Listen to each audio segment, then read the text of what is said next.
Russia और Ukraine में युद्ध चल रहा है। पूरी दुनिया की जो अर्थव्यवस्था है, जो संबंध है, उस पर असर पड़ना लाजमी है। भारत का स्टैंड क्या है इस पर? जैसे कि हमारी गुटनिरपेक्ष नीति है कि हम किसी एक पक्ष के समर्थन में नहीं खड़े होते, यानी अपने आप को गुटनिरपेक्ष मानते हैं। यूक्रेन रशिया की तुलना में बहुत छोटा है, ताकत के मामले में, इकोनॉमी के मामले में। पर 4 दिन, आज युद्ध का चौथा दिन है, यानी आज तारीख है 28 फरवरी।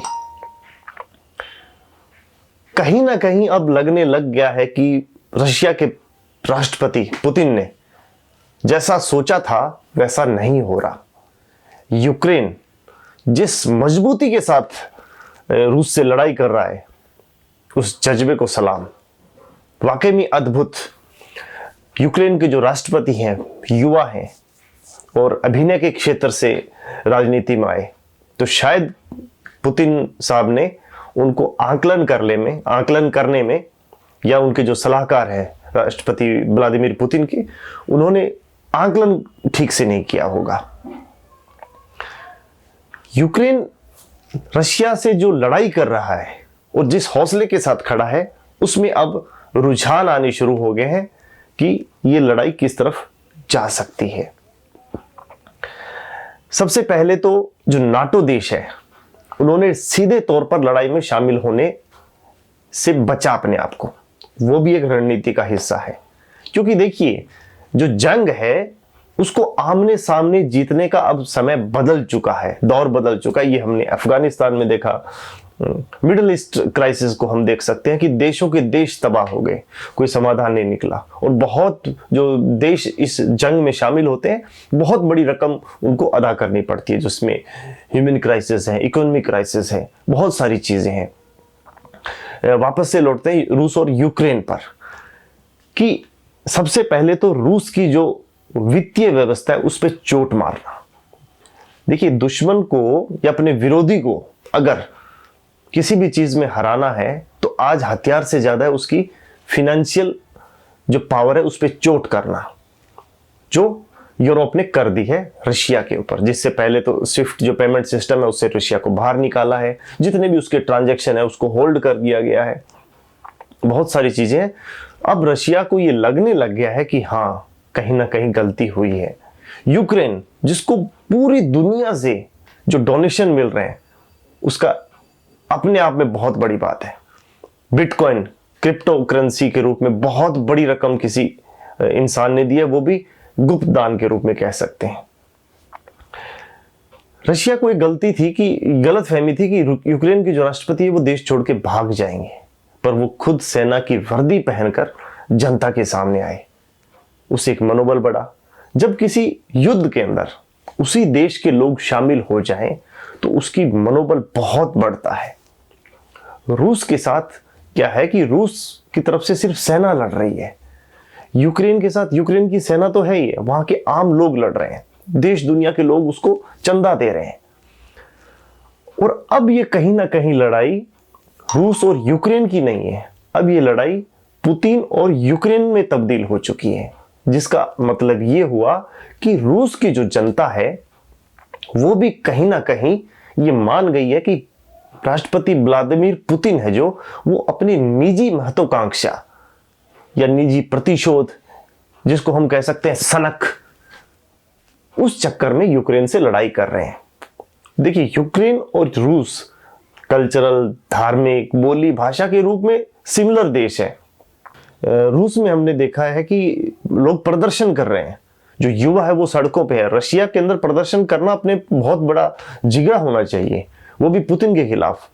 तो अब ये जो लड़ाई है वो यूक्रेन वर्सेस पुतिन में तब्दील हो चुकी है, और यूक्रेन की तरफ उसके समर्थन में, मॉरल सपोर्ट में रूस की जनता भी है।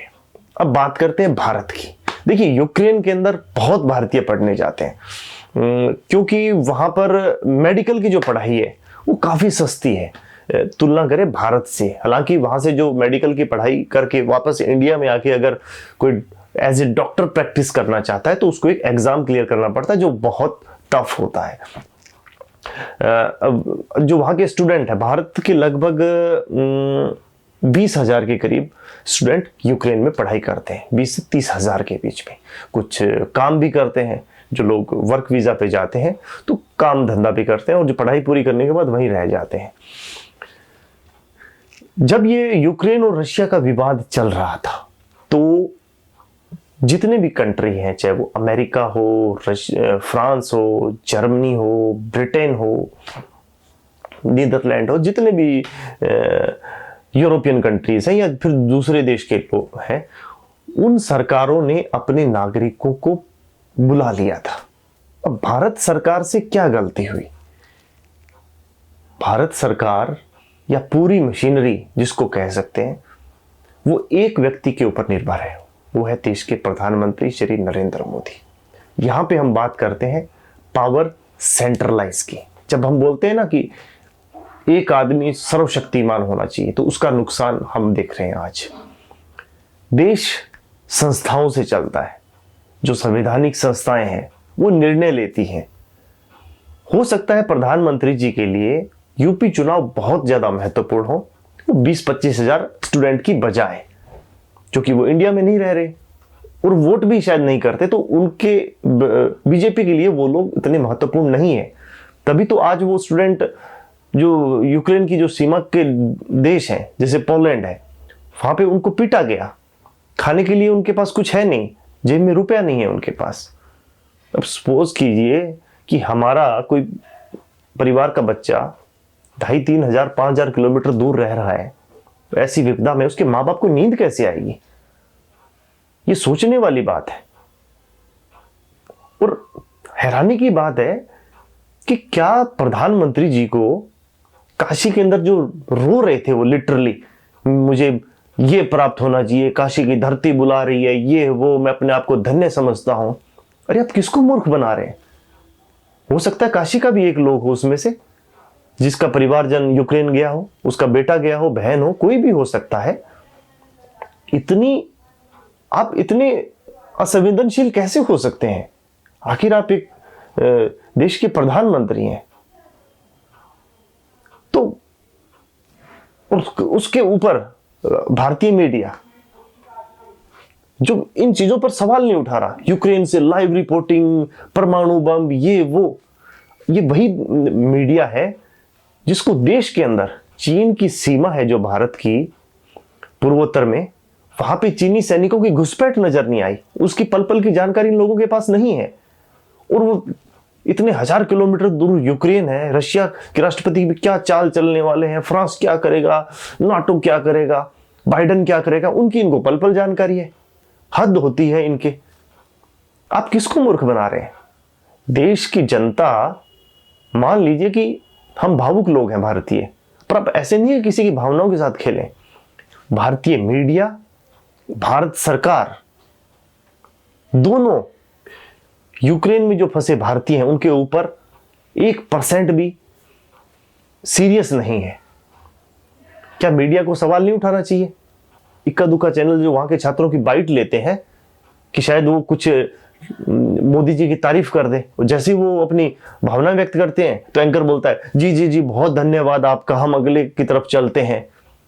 तो सारा प्लानिंग के साथ, देखिए यूपी के अंदर जितने भी 5 चरण हुए, बीजेपी की हालत टाइट है और बीजेपी हार रही है, ये श्योर है। इसलिए मीडिया ने जनता का ध्यान यूक्रेन की तरफ लगा रखा है। आपसे अनुरोध है कि जो 2 चीज, एक तो इस सरकार से सवाल करना जारी रखें, दूसरा जो इस तरह के मीडिया हाउस प्रोपेगेंडा चलते हैं, आज ही उनका बायकॉट करें। और हम सब यूक्रेन में फंसे हमारे जितने भी भाई बहन हैं, उनके लिए प्रार्थना करें कि वो सही हो, सलामत हो। बहुत बहुत धन्यवाद।